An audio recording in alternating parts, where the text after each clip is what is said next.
Learn how to create your very own programming language. And the only prerequisite knowledge is basic Python. Ariane Hegde teaches this course.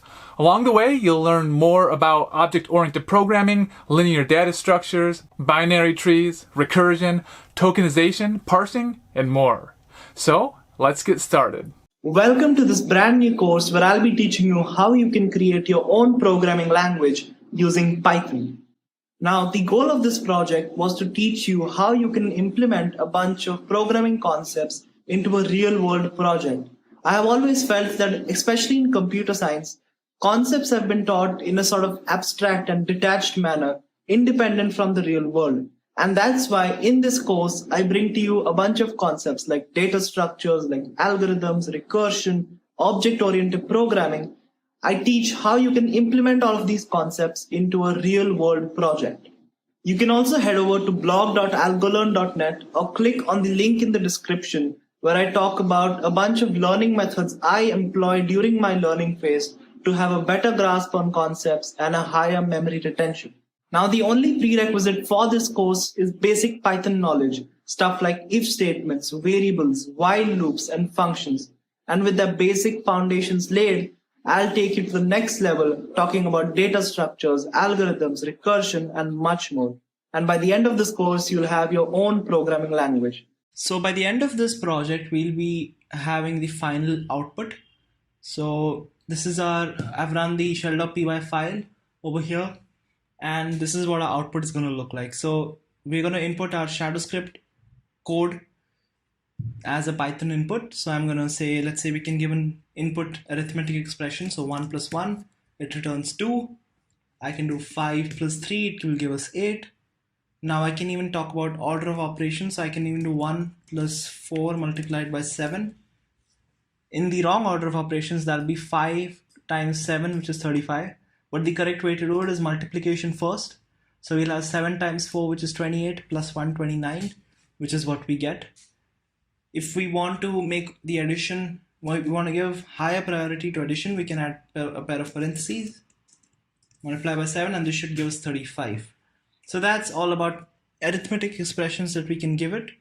Apart from math, it can do other stuff as well. It can create variables. I'm going to say make variable A, and I can assign that variable to the value 10.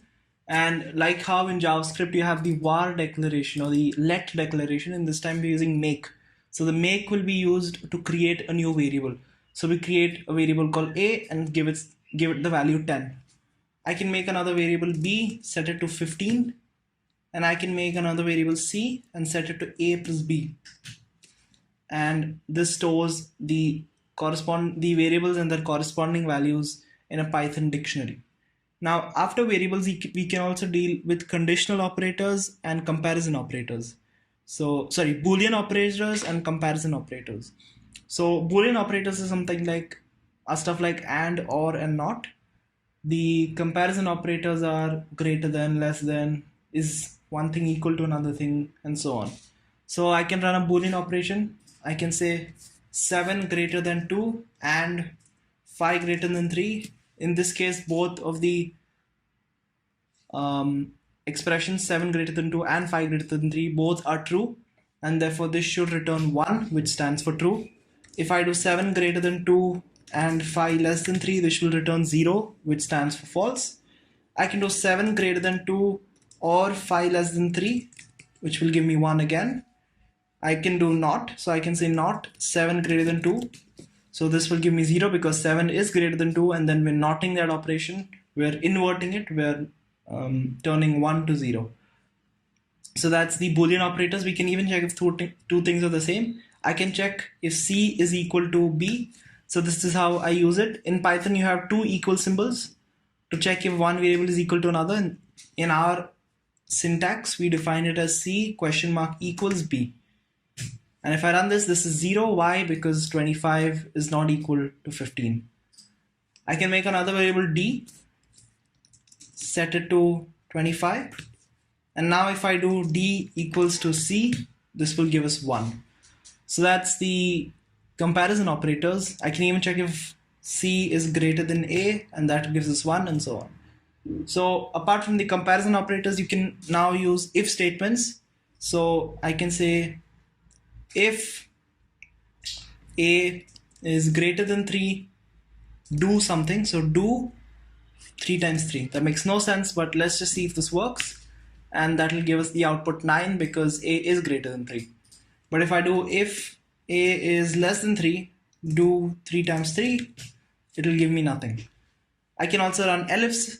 So I can do if A is less than 3, do 3 times 3. Elif A is greater than 12, do 5 times 5. Else do 10 times 6. So in this case, A is not greater than 3 and it is not greater than 12.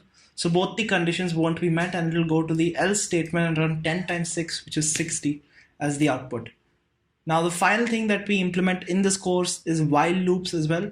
So how do you run a while loop? I can say while A is less than 15, do, and then we have to make a statement. So do, following a statement, following the do keyword, we have to give a statement like make A equals A plus 1. So incrementing A's value by 1, and this will print the variables list in every iteration of the loop. So that's all there is to it in this course. We haven't talked about more advanced functionalities like strings or possibly even styles of programming which we could implement in our language, like object-oriented programming or functional programming. We haven't talked about those aspects because we want to keep this course simple while also learning about a lot of other computer science concepts like data structures, algorithms, and the programming paradigms, and lots of stuff. So we're going to talk about all of those concepts from a beginner level, and by the end of this course we'll have this amazing project built from scratch. So let's begin this course. So I want to start this course by talking about how computers are able to read code on a high level. Now, this is not really necessary to understand the implementation phase of this course, where we will be dealing with Python code and writing our interpreter. But I just think that this helps put things into perspective and explains how computers are able to actually do this stuff in a more physical manner. So ultimately, if you scale to the microscopic level, you'll find that computers are made of transistors, and they are indicated by the following symbol. So the two wires over here are electrodes, and in between is a material known as a semiconductor. A semiconductor typically made of silicon, or I'm not really going to go into the chemistry, but it composes of silicon.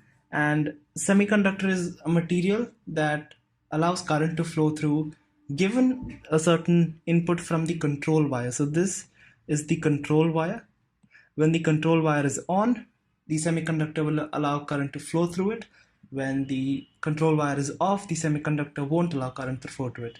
So let's represent the states on and off using two numbers, 0 and 1, also known as binary. So when the control wire is on, the semiconductor conducts electricity, and if this, let's say, is the output, so then, and let's consider the control wire as the input.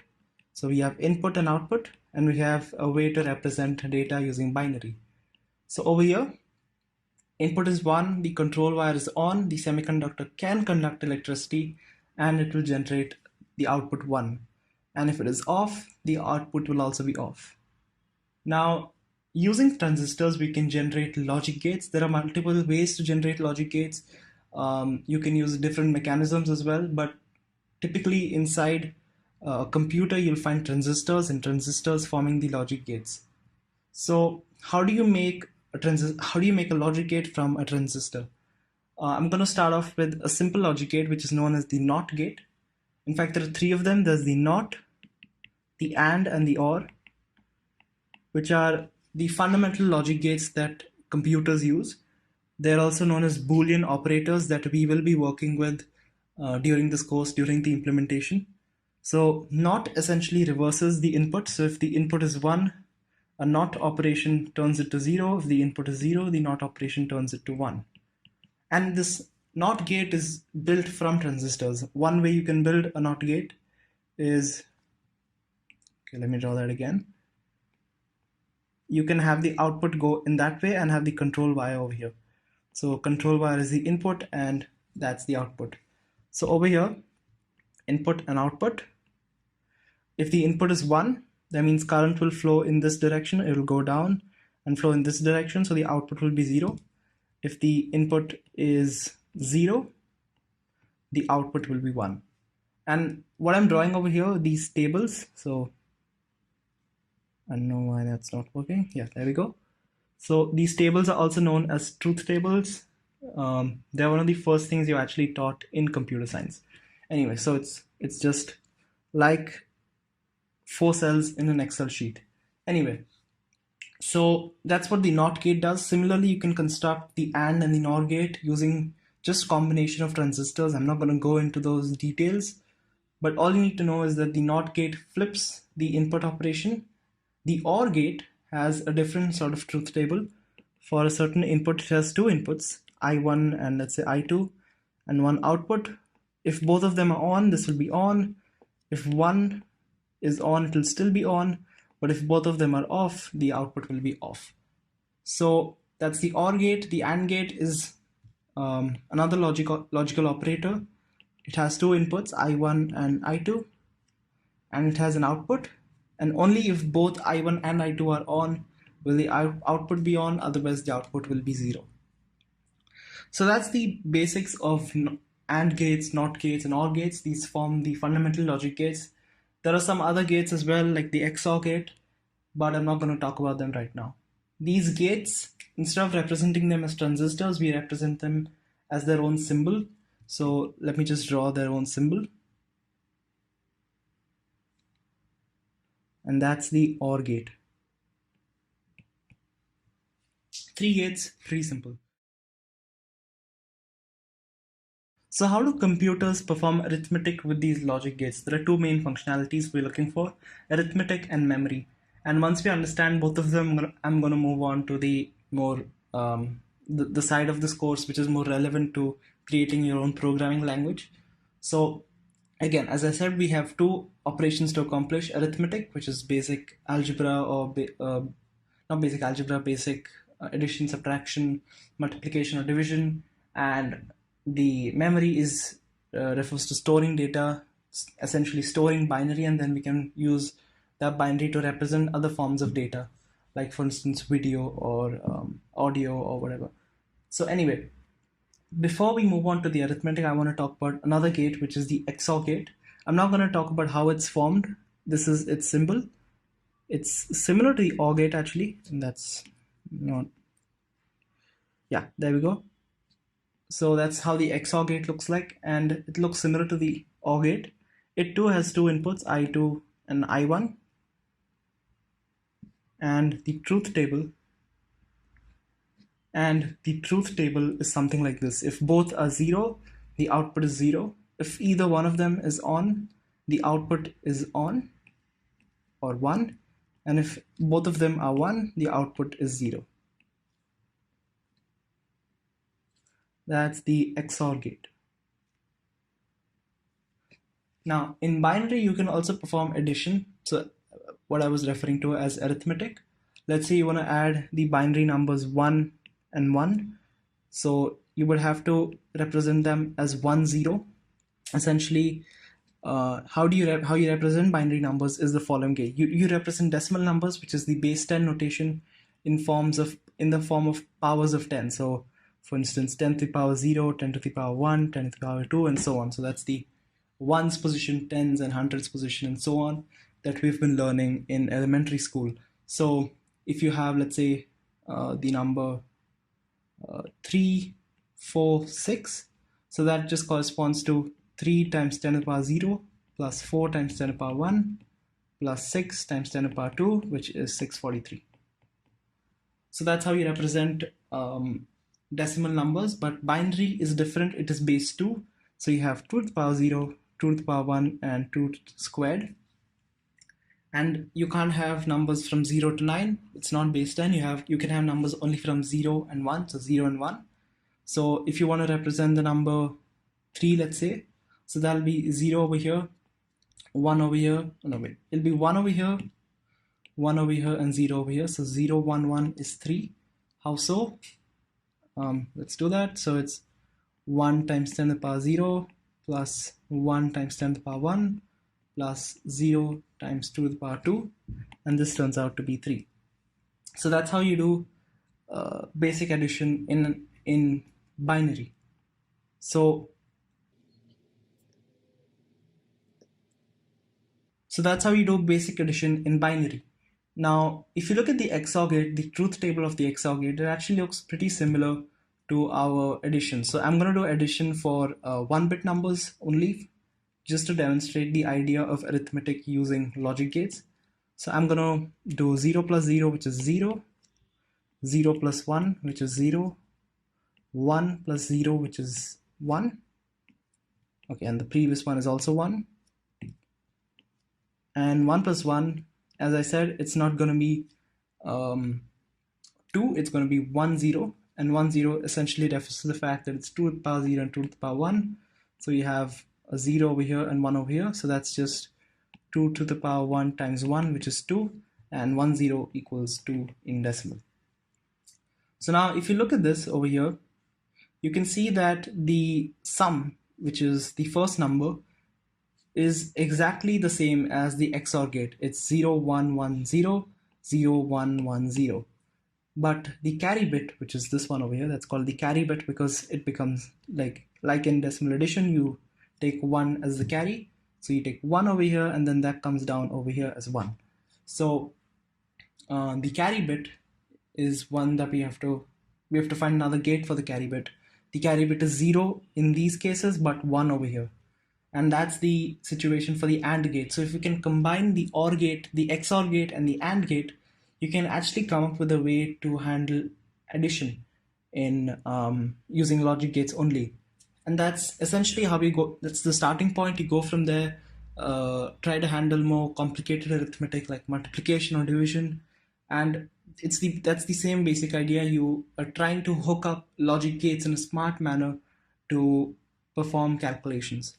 And that's how arithmetic works in computers. So now let's talk about memory. I'll be using a component called the AND/OR latch as an example to show how computers have the ability to store data. So it's called the AND/OR latch, as I said. So let me just construct it.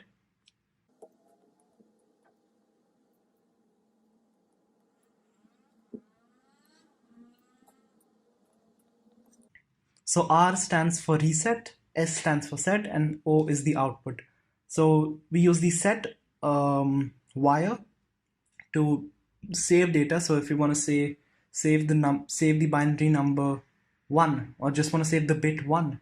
So how do we do that? So the first thing we need to do is turn on the set wire. So I'm going to draw a truth table over here. So we have set, reset, and let's not worry about reset for now, and output. So if you put set as 1 and reset as 0, what will happen to the output? So this is an OR gate over here. So an OR gate. So once you turn on the set wire, 1 gets transmitted over here, because if either of the inputs of the OR gate are 1, the output of the OR gate is 1. So the output of the OR gate is 1 over here, and the reset is 0. So 0 gets knotted, and that becomes 1. So now the AND gate converts these two input 1s into the output 1. So in the following scenario where you turn on the set wire and leave this reset wire as it is, the output turns out to be 1. Now afterwards, if we turn off the set wire, let's turn off the set wire. So let's make it 0, and the reset wire is still 0. What will happen to the output? So now the set wire is 0, but regardless, since the output was 1 and that was fed back as an input to the OR gate, this is 1 over here. And since one of the inputs is 1 to the OR gate, this still remains as 1. This the input to the AND gate, the bottom input to the AND gate still remains as 1, and therefore the output still remains as 1. So the output is effectively unchanged even after we turned off the set wire. And that is effectively what computer memory looks like. So the computer has remembered the state it was in, and that is known as saving or computer memory. You can delete it by turning on the reset key, and that's also pretty easy to follow. If we turn on the reset key, that gets knotted to 0, and one of the inputs of the AND gates becomes 0, and the output becomes 0, and we are back to our original state. So that's how basically computers store memory. It's sort of this feedback mechanism that they use that helps them store memory. And now that we've understood these two concepts, let's go ahead to the next section where we will talk about the need for programming and why we need to use programming languages. So what is the need for programming? That's what we're going to talk about in this section of the course. Now, programming refers to giving input instructions to a computer so that it can execute them. So before we understand how programming works, we have to understand how computers understand instructions. That's a mouthful, let me say that again. To understand how programming works, we need to understand how computers interpret instructions. And as I said all along, that they do this using logic gates. So we have a set of logic gates hooked up in a smart way so that they can detect certain instructions. Like for instance, if we have the instruction 1000, so that's the 4-bit instruction over here. Now, how do we decode this? The computer has a control unit which is responsible for checking for certain instructions, looking for certain instructions, and once it finds those instructions, it will perform the necessary action. So that's how computers interpret instructions. They have a control unit. Control units compose of logic gates. So let me just say you have the instruction like this. So this is the instruction. It's fed into control unit. And the control unit detects the instruction, checks if, say for instance, the instruction 100 corresponds to adding to memory, let's say. So the control unit will check for that instruction. If the instruction is 100, and again, these instructions are stored in the memory of the computer. We talked about how computers save things. So the instructions are stored in the memory of the computer. So once it sequentially goes through all of the instructions stored in the memory, and let's say this is the instruction it first encounters, and it tries to match it with the instruction 1000, and let's say in the situation where it does match with this number, let's say the instruction is 1000. In that case, the control unit will detect it using logic gates, and once it has detected that instruction, it will go ahead and perform the operation of saving to memory.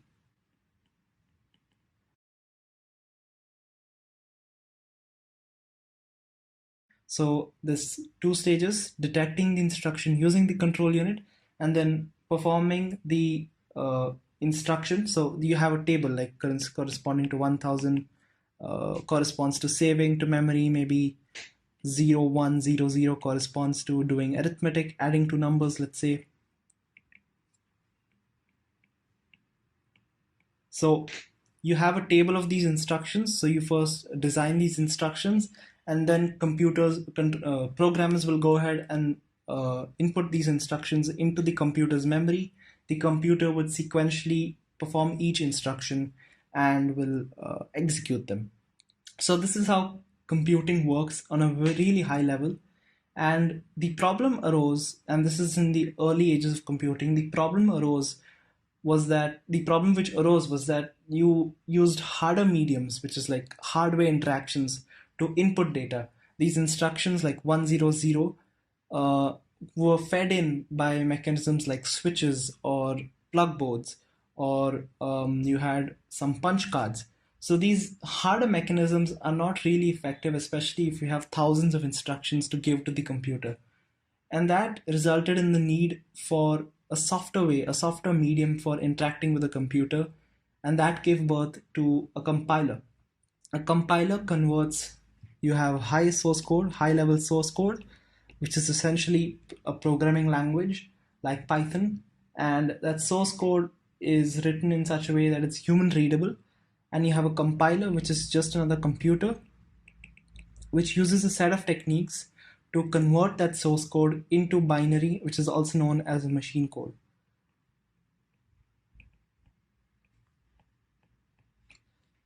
So that's the job of a compiler. It converts source code into machine code. And in this entire course, we'll be learning about a lot of processes that compilers use to convert to machine code, namely lexical analysis and parsing and interpretation. We won't be building a compiler, we'll be building an interpreter. So we won't be dealing with converting the instructions into binary outputs. Rather, we'll be using a programming language like Python to convert to interpret data in a sequence, to interpret our own programming language sequentially. So a compiler converts to machine code, but our interpreter won't be doing that. It will be using a programming language like Python to understand our given input and then process it and perform the necessary action.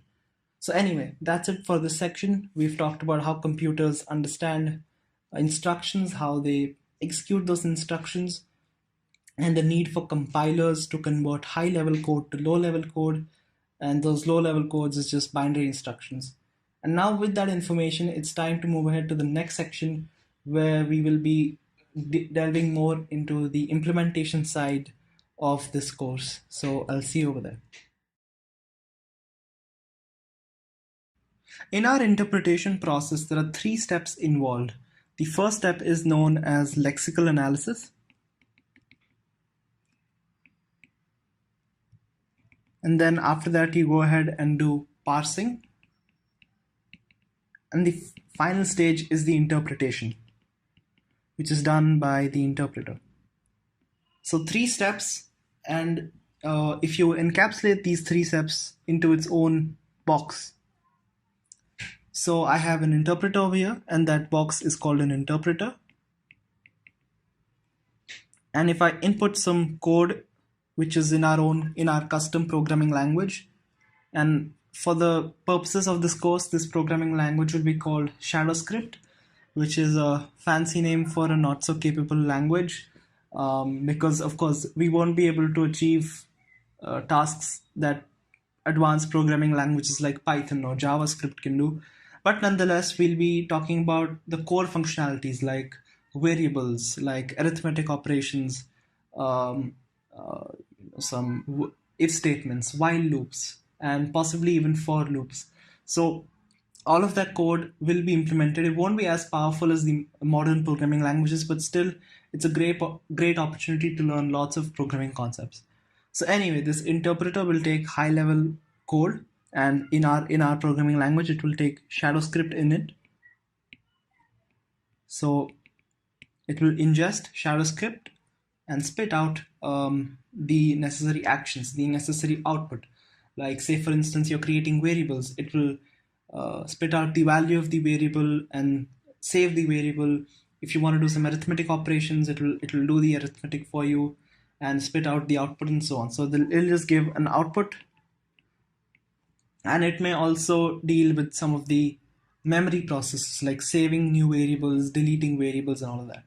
So it produces an output which will be visible on the shell, on the terminal, and it will also be dealing with some memory changes. So it's these 3 steps that okay, I don't know what happened over here. Let's just fix that.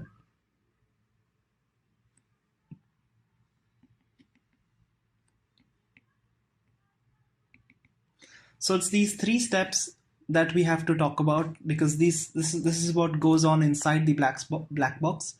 And the first step is lexical analysis. So I'm going to create a new page for this one. And this is known as lexical analysis.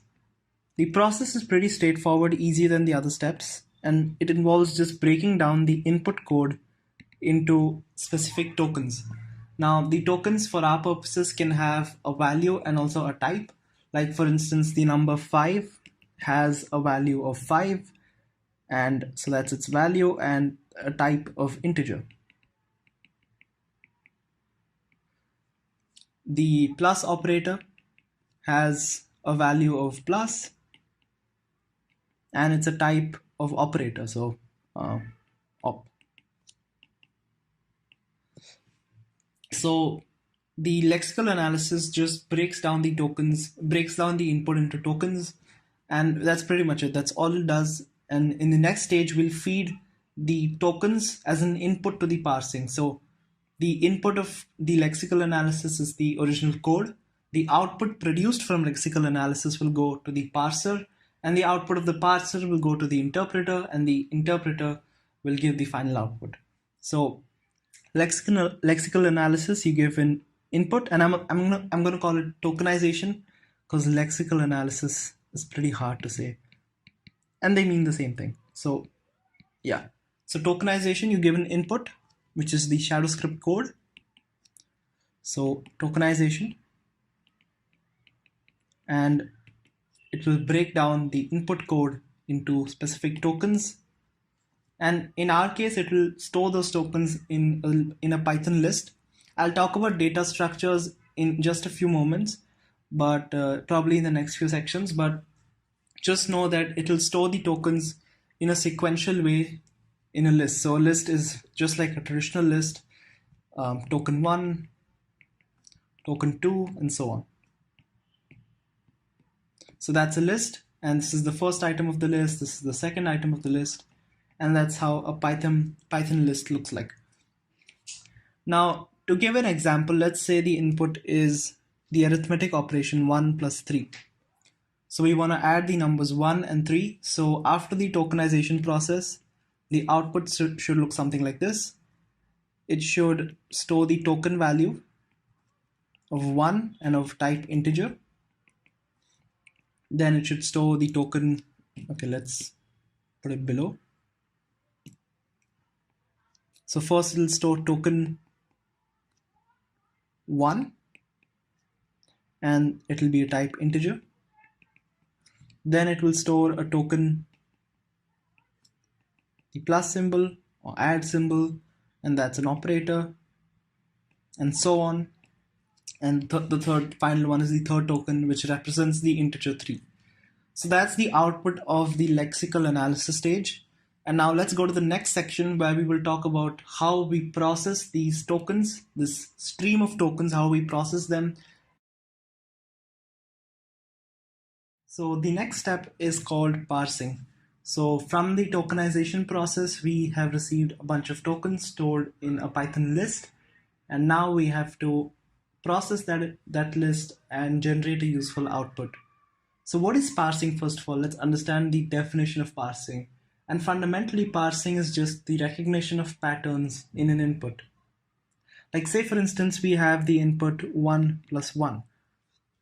And in a very simplistic interpreter for our programming language, we can interpret this expression by first tokenizing it. So we tokenize this into a bunch of tokens. We have the number 1, then we have the plus symbol, and then we have the number 1 again. And now once we have these tokens in a list, in the parsing process, we look for a pattern. In a simplistic way, let's say the interpreter can process only the addition or subtraction of 2 singular digit numbers, like for instance 1 plus 1 or 3 plus 4 or 5 plus 6 or something like that. In this case, the pattern that the parser has to recognize is that the first number is an integer. The pattern that the interpreter has to recognize is the first number is an integer, or the first token is an integer.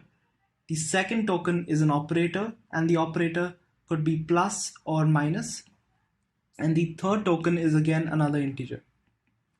That's all that the parser has to recognize in this simplistic scenario. There's an integer plus or minus another integer.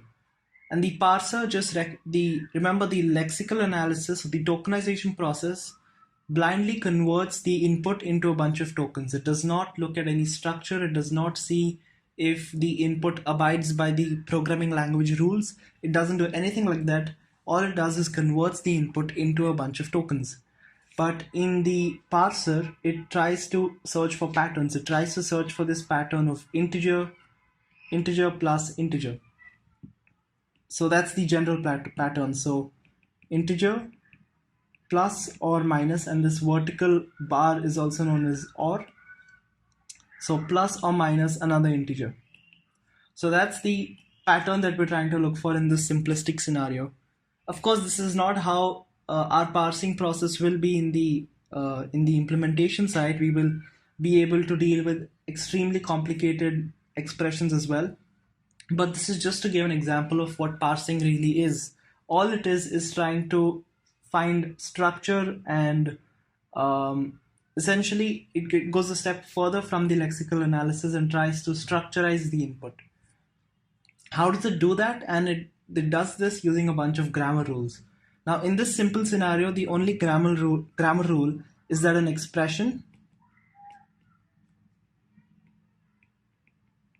is an integer plus or minus another integer. In fact, I'll write this in a better way. So it's an integer plus an integer, integer minus an integer, and the vertical bar here. So either this is one possibility or this is the other possibility. So in this simple grammar rule, and this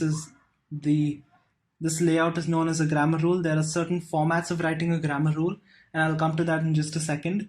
But this grammar rule essentially defines the structure of our programming language.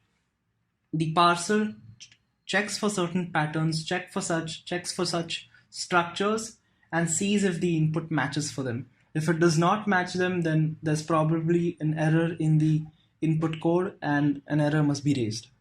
So let's now talk about the types of grammar rules that exist. So the ways in which you can write grammar rules. The one I'm going to use is called BNF, and that's extremely hard to pronounce, but it's called Backus-Naur form, I believe, and I probably mispronounced that. But anyway, BNF is a way of writing your grammar rules, and let's just go through a bunch of examples. Now, in basic math, we have, let's say, an expression. An expression just contains a bunch of terms, and a term is just a bunch of integers multiplied together. So what does that mean? So let me go through this again.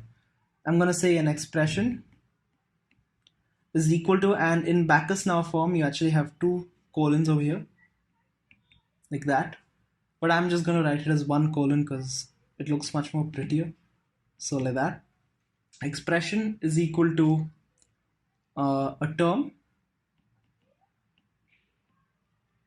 plus another expression, or it's equal to a term minus another expression, or it's equal to just a term. Now, this may seem a bit confusing because we're calling the expression inside the expression, but what this tries to do is just ensure that there is a form of continuity in our expression. What does that mean? So let's say we have the expression 5 plus 3 plus 2. Now that's an expression. It's a combination of terms, and a term can be an integer, or it can also be two integers multiplied or divided.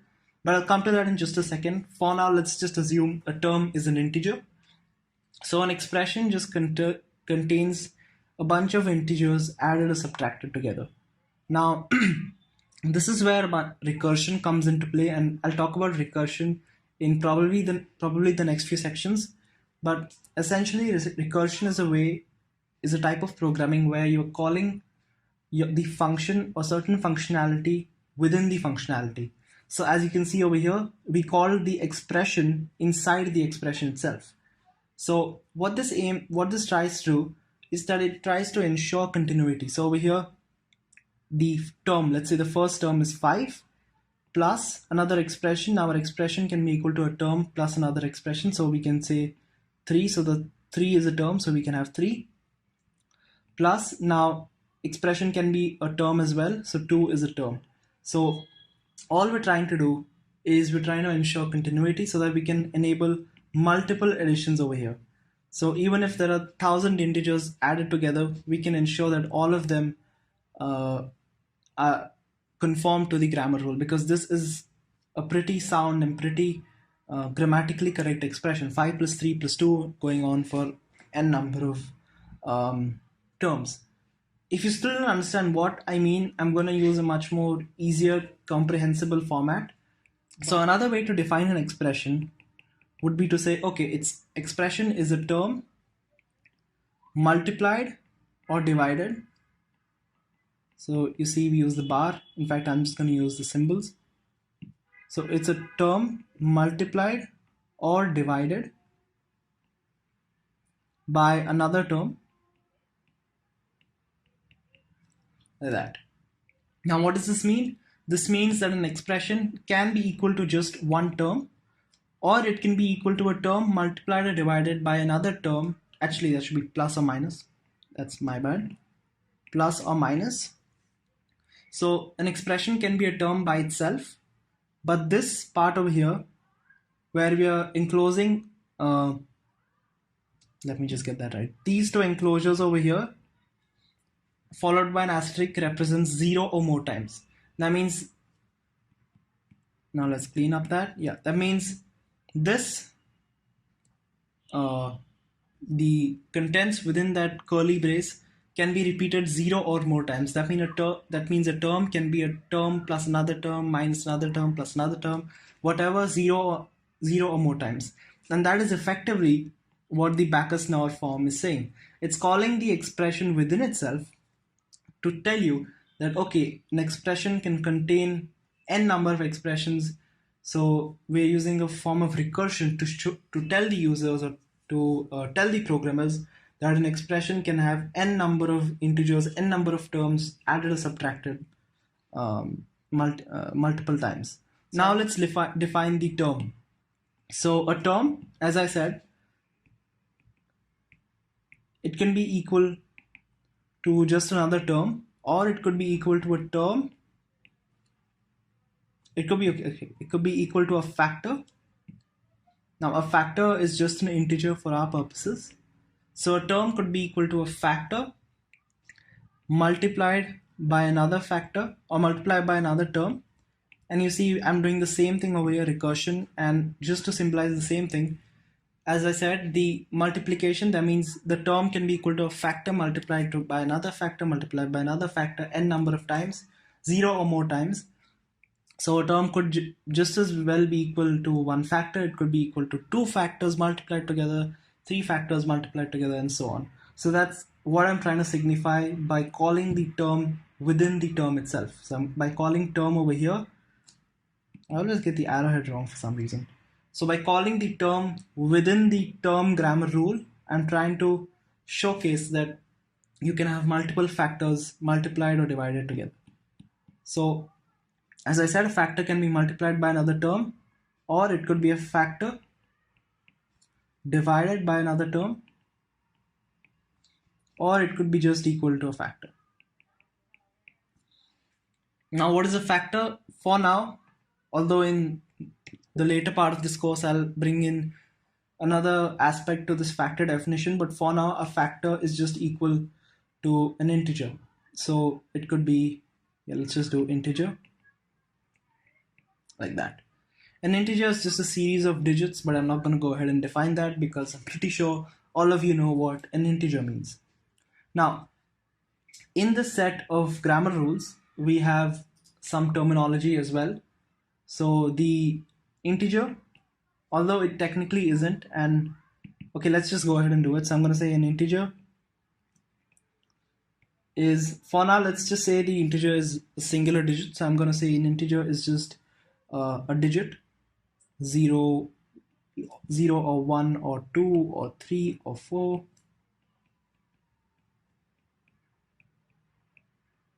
Right, so an integer is just a singular digit, and I'm defining that in this way just to keep things simple. As you all know, an integer can be a series of digits, like 3, 4, 5 is an integer, or 1, 2, 3 is an integer, and so on. So in this notation, in these grammar rules, what is inside the angular brackets is called a terminal. is called a non-terminal. And that essentially means that a non-terminal can be defined by using a terminal. So a terminal in this case is something like an integer, which we can concretely define like a digit. Another terminal in our programming language could be the operator, like plus or minus is another terminal. These can be concretely defined.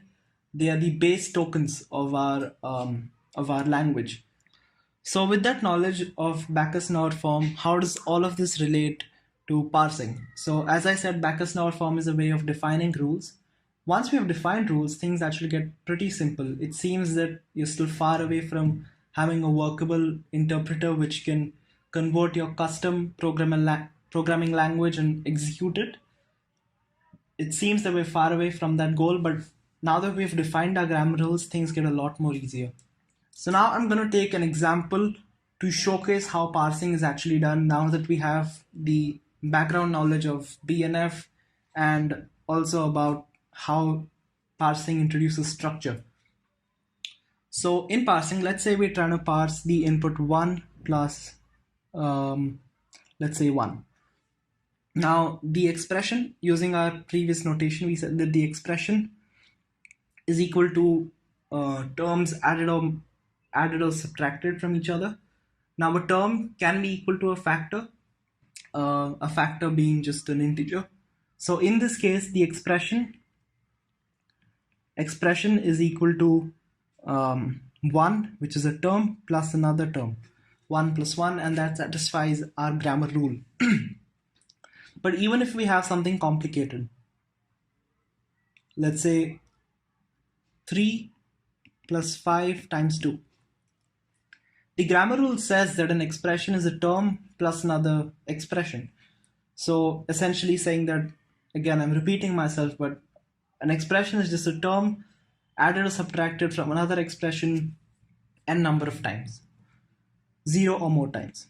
So the expression over here is equal to 3. 3 is a valid term, which is equal to a factor in this case. And even 5 times 2 is a valid term, because remember we said that a term can be equal to a factor multiplied by another factor 0 or more times. So this is equal to a factor multiplied by another factor. So even this input is parsable using our given grammar rules. What do I mean by parsable? That means that it conforms to our grammar rules, and such an input can be processed in the parsing stage. Now I'm going to use a data structure known as a binary tree, which I'll talk about more extensively in the next few sections. But I'm going to introduce the binary tree to talk about parsing. Now parsing essentially involves, again, bringing structure into your code. So let's say we have the expression 1 plus 2 times 5. I'm going to construct a tree for this given input, and the tree is the following.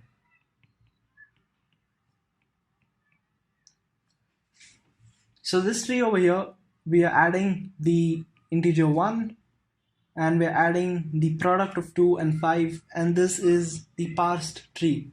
In fact, the goal of the parsing process is to generate a tree like this. Of course, we won't be drawing a tree like this in Python, but we will be representing such a tree in a list.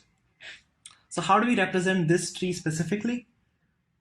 I'm going to write it over here. So I'm going to say 1 plus 2 times 5, like so.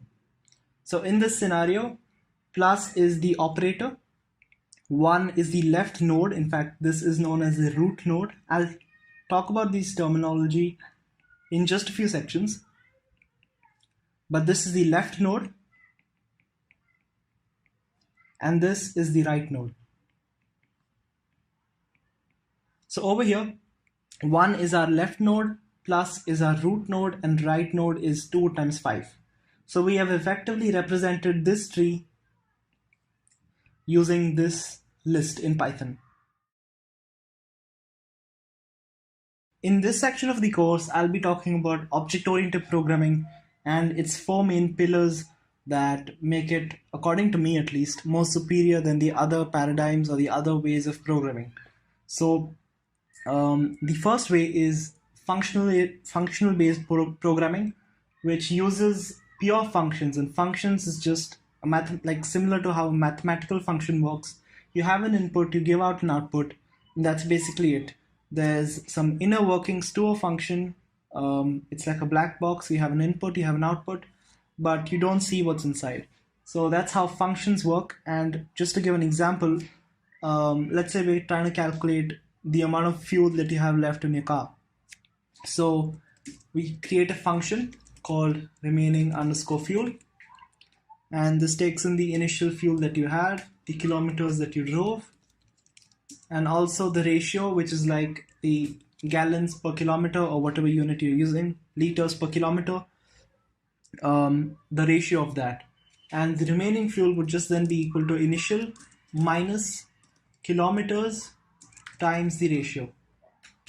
So in functional programming or functional based programming, you separate the data from the actual functionality. You see that we have not accepted any data like the initial fuel that he had, the kilometers that he had, or the ratio. We didn't accept any data. This is just a standalone function, a standalone functionality which can basically work fine. I mean, even if I run this right now, there'll be no problems. So it can work on its own as well. So the actual usability of it comes when we add some data. And the essence of functional based programming is that you separate the data from the functionality. So now over here I can give in some data. Let's say I say the initial fuel is equal to 50 units. The kilometers this person drove is let's say 10 units, or okay, 10 kilometers, and the ratio, let's say, is 5 units per kilometer, 5 units of fuel burnt per kilometer drove. So then I can calculate the remaining fuel. I can print it as well, remaining fuel, and I can give the parameters initial, kilometers, and ratio, and this works fine. So if I run again, this time you see we have 0, exactly 0. Let's reduce the ratio here a bit, and let's run that again. You see we have 30 units of fuel still left. So this is a pretty basic example of functions, and it seems fine in this level, but let's assume that you have a lot of complexity in your application. Let's say you're building a website and you have the authentication aspect of it, you have the payment aspect of it, you have the content management aspect of it, so many entities involved. Now, how do you declutter this mess? Because if you have so many entities involved, you'll have several functions. You'll have authentication functions, you'll have payment functions, and all of them clubbed in this messy file where it just becomes difficult to handle things. And that's where object-oriented programming comes in. Object-oriented programming divides it divides code into entities called objects. So you can have one object of payments, you can have one object of authentication, one object of content management, one object of maybe like contact or a server where you have chat functionality or something like that. I don't know. So in object-oriented programming, you divide an application into objects, these entities which have their own data and their own functionality. Now, let's try to understand how object-oriented programming works on the canvas. So, as I said, just as a recap, let's just recap what I said. In object-oriented programming, also called OOP, you divide things into their own entities called objects. So you can have maybe an object for payments. So it has its own data, it has its own functionality, but it's all enclosed in this own entity known as payment entity. We can have another entity for, let's say, authentication, which has its own set of data, its own set of functions, completely different from the payment. And you have authentication over here. And you can go on, but you get the point. You're encapsulating data and functionality into objects, which are the basic unit of object-oriented programming. And these objects just represent entities like payments and authentication. Now, In object-oriented programming and inside an object, the data is referred to as properties and the functions are referred to as methods. So now that we've understood the basic gist of object-oriented programming, let's try and understand what are the four main pillars that hold it and make it such a solid way of writing your code. So the first main pillar of object-oriented programming is known as encapsulation, and it's the basic idea we talked about in the previous section. Encapsulation refers to basically just that, encapsulating properties or encapsulating data and functionality into their own entities so that we can better handle them, and it just enables us to write more cleaner code. So as an example of our own situation over here, we have multiple entities. We have the lexer, we have the parser, we have the interpreter. So it seems wise to use object-oriented programming because it can encapsulate each of these entities and have designate them their own properties, their own methods, their own data, their own functionality. So we can have a lexer which has its own data, its own functions or methods. I'll call it functions for now because yeah. So the data is known as properties, and functions in object-oriented programming is called are called methods. So this is one object. You can have another object. You can have a parser which has its own data, its own functions, and you get the idea. We can have a similar class for the interpreter. This is called encapsulation, by your grouping things, grouping data, and grouping functionality. The second pillar is known as abstraction.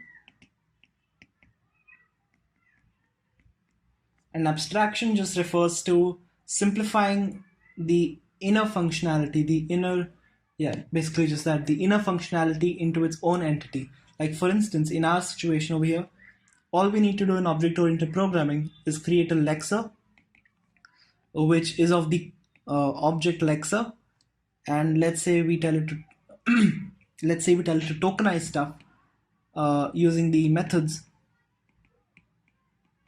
So this is some notation which I'll go over in just the next section, but all this is doing is creating an object called lexer, and it's tokenizing the inputs, the input expression. So as you can see, this is a very clean way of writing code, because essentially you're just abstracting away the inner complexities and the inner functionality of the lexer. All you're doing is calling the tokenize method and you have your tokens ready. All you're doing is calling the lexer object and you have your own lexer. So that is known as abstraction. It allows for code reusability, it allows for modularity, and essentially if you have different developers working on different tasks and they really don't know how the other developer is coding his stuff, so they can use object-oriented programming to communicate. They can say, okay, this is one component, this component will give a certain output. You don't need to know how it works inside, it's a black box. You don't need to know how it works on the inside, but all you need to know is for a given input you're getting this output. So that's what abstraction is, abstracting away the complexities, making code look simple. And let's move on now to the third pillar.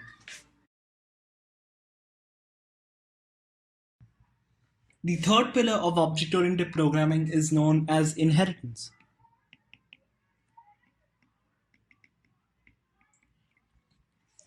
Inheritance is a concept that is best explained by an example.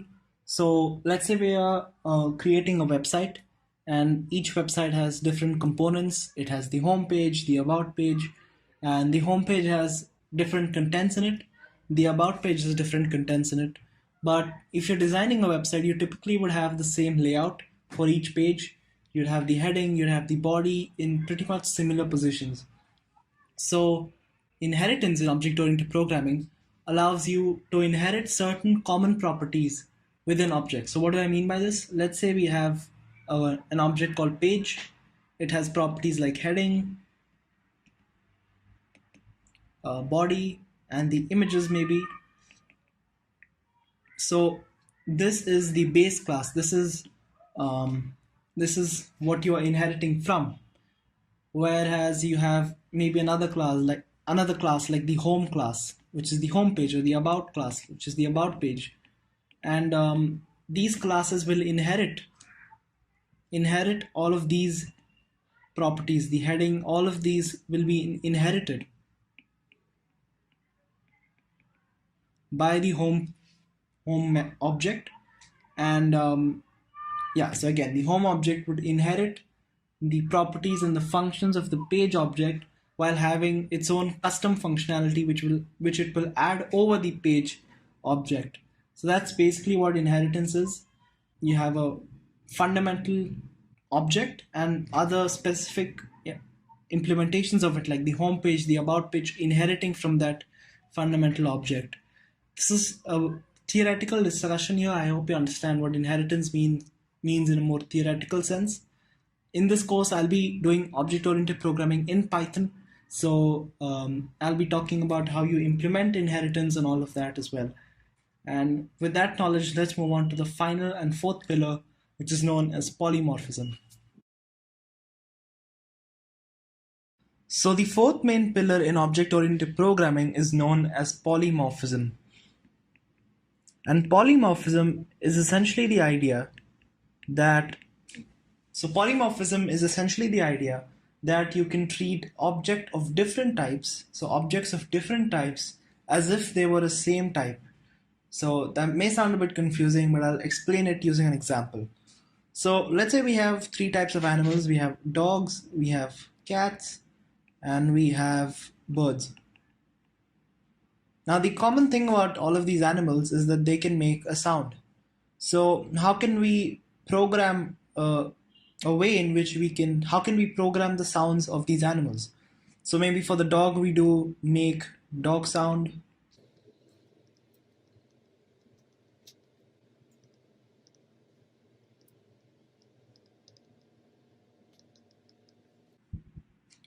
So this is what you would typically do. But now in polymorphism, the idea of polymorphism is that you can make a common interface. Now in this instance, the common interface would be an animal. All of these three entities are a type of animal. So the common interface over here, I can define it to be an animal. And what polymorphism allows you to do is, let's say we create a method in animal called makeSound. And now using this common interface, you can add some custom functionality to this makeSound method. So maybe the dog does a woof upon the makeSound method, the cat does a meow on the makeSound method, and the bird does a chirp on the makeSound method, whatever. But polymorphism allows you to call the same functionality of the dog and the cat and the bird using the same method, but each of these entities, dog, cat, and bird, do it in their own customized way. And that's the idea of polymorphism, which means many forms. It's the idea that you can allow objects of different types to be treated as if they were the same type based on a common interface, and the common interface being the animal. So that's the idea of polymorphism. And with that, let's move on to the next section. In this section of the course, we will be talking about the Python implementation of object-oriented programming. Now, we've talked about the theoretical aspects of object-oriented programming in the previous sections, where we talked about objects, how objects define a certain entity, and we group a set of functionality, a set of properties into each object, and we separate them using object-oriented programming. So how do you define an object? How do you define one entity? Like, as I said previously, we can have a payment entity, we can have an authentication entity, we can have, I don't know, let's say contact page, or let's do chat entity in the example of creating a website. So let's say we're creating a website. All three of these are their own entities. So how do we create these entities in Python? How do we create these objects in Python? Now, to create an object, we must use the keyword called class. A class essentially defines a blueprint for each object. So as you might know, the payment will have different set of functions, authentication will have different set of functions, the payment will have different set of input parameters. It might have the user, it might have the amount of payment, the recipient, the donator. The authentication will have different parameters. It will have maybe the username, the password, the ID, or the email address, the chat will have different input parameters. So because we have different input parameters, different functionality for each entity, we must define a blueprint for each entity. So let's say we create a class for payment. Now, as I said, each entity will have different set of input parameters. Like payment will have the input parameter payment, recipient, amount, and all of that. And it will have a different set of functionality, maybe to process the payment. Authentication will have a different set of functionality, maybe to check if the password is correct or something like that. So we can take in the input parameters for each class using the init method. It's a special method, and this init method works in a way that you can take in the self parameter over here. Now I'll talk about self in just a second. In fact, let me just leave this as pass over here, and I'll create an instance of this payment class. So I'll create an object over here. I can say payment1 is equal to payment, and this is where payment1 is an object. It is an instance of the class. So it takes in the blueprint defined by the payment class, and it's an instance of that. So this is an object over here. Payment1 is an object. It is an instance of the payment class. So all of the blueprint defined in the payment class, the attributes, the functionality, the data, all of that defined in the payment class, all of that comes into play in payment1, which is an object, which is an instance of the payment class. Now over here, how do you accept parameters? Like for instance, let's say I want to pass in the parameter recipient, the amount, and let's stick to 2 parameters for now. How do you accept these 2 parameters in the payment class? So we use the init method for that, and this takes in by default a parameter called self. Now self is the same as payment1. So as you might know that you can have different instances of the same class. I can have payment1 for maybe one transaction. I can have payment2 for another transaction. So let's say another transaction will be called payment2, and this 2 will have a recipient, this 2 will have an amount. So payment2 is also an object of the payment class. Now, how do you keep track of each object over here? We use the self keyword for that. So self refers to the instance itself. Now I can add to that instance. I can say, okay, now self.recipient equals whatever input parameter given over here. So here we've given a recipient over here. Let's say the recipient is, I don't know, person A, and amount, let's say it's 25 units. And over here, the recipient is person B, and the amount is 50 units. So self.recipient is equal to recipient. And what I'm doing by this, is that I'm saying that the payment1 object, you add to that payment1 object, which is self, you add to that payment1 object, you add a property called recipient, and make that equal to the recipient input, which is given over here. And to understand what that means, I'm going to print payment1 dot recipient. And if I run this over here, okay, so we also need to take in the amount, and I'm going to do self.amount equals amount. So over here we can see that the recipient is person A. So payment1.recipient defines the recipient for this instance. I can do payment2.recipient, and this will print out B, as you can see over here. So just to summarize, a class defines a blueprint, a set of methods, a set of data that can be that pertains to one entity. Objects are instances of a class. You can have multiple instances of one class, and you can accept parameters, input parameters from each object by using the init method, which is by default called when you create an object over here. When I'm creating payment, this init method is called. So you can use the init method to accept input parameters like recipient and amount, and we say, okay, now add to the current object a property called recipient and make that equal to whatever value is inputted over here. This is one input, this is another input, whatever input parameter is provided, add that to the self.recipient, which is itself, add that to that instance itself. So now when we define other functions, like maybe let's say check balance, by default I have access to self. By default I have access to the instance itself.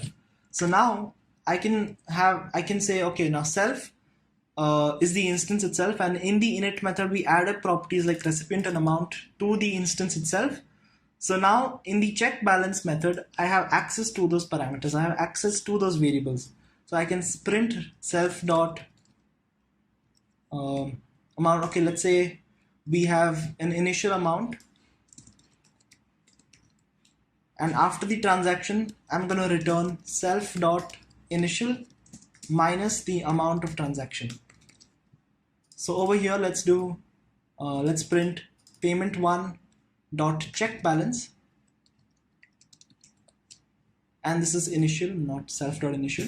So initial minus self dot amount, and let's say initially he had 500 units of cash, and now if I save and run again, you see we have 475 left. So we've called the check balance method, we provided an initial amount, and we subtracted the self.amount, which we remember we added in the init method. So hopefully that makes sense. If this is the first time you're learning object-oriented programming, this may sound a bit complicated, but if you still don't understand it, I encourage you to revisit this section again, and hopefully you get it the second time. So after you have understood what instance variables are, effectively variables that pertain to one instance, like the recipient, the amount, we move on to class variables. And class variables generally are for the entire class, for all of the instances. These are stuff like constants. Maybe you have a constant like the dollar to pound ratio, that's one constant, and that will be same for all payments, that will be same for all payment instances. So those are class variables that are generally same for all of the instances. So let's learn about class variables in the next section. So in the previous section, we talked about instance variables and how we can create variables pertaining to each instance of the original class. So over here, we set the recipient and we set the amount of the transaction for each payment. And in that way, we created instance variables because they were pertaining to each object. They were not the same for all of the instances. Like for instance, if you make one transaction, you will have a different amount compared to if you made another transaction. So that's why we created instance variables that were unique to each transaction, to each object. But on certain occasions, you need to have class variables wherein you have the constant value for all of the instances, and that's the main purpose of introducing class variables. Now in this example, let's assume that this class payment acts like a ledger for an individual who's making payments on the internet. So let's say he's making a bunch of payments on the internet, and whenever he makes a new payment, an object is created. So payment 1 corresponds to one transaction, payment 2 corresponds to another transaction. So whenever he does a new transaction, a new object is created, and this check balance method is run to check how much balance is remaining after each transaction. In this situation, we don't need to call the initial amount for every single object, because the initial amount would be the same for no matter how many transactions he does. The initial amount that he started with would be same. So in this scenario, we need to use a class variable to represent this value of initial. Initial being the amount of money he had before doing any transactions. So to do that, I can create a variable over here. Let's say initial balance, and let's set that to 1000. And now how do we access this class variable inside this check balance method? So first of all, we don't need to accept a variable, a parameter over here, so we can remove that. And instead of writing initial underscore balance, because even if we do initial underscore balance, you'll see that we're getting this green highlighted, this yellow highlighted problem over here, saying that initial balance is not defined, even though we've defined it over here. And that's because to access a class variable, we need to write the name of the class before the name of the variable. So over here, I can say payment dot initial balance. And in this way, if I remove the second payment and just run this command, you see we get that the remaining balance is 975 units. So that's the basic gist of class variables, and with that knowledge, let's move on to the next section. In this section of the course, we will be talking about class methods and static methods. So traditionally in these classes, you saw that each method accepted the instance itself. Like in this situation here, when we created payment 1, which represents a transaction. So in fact, I'll just call it transaction 1. So, and let's update that as well.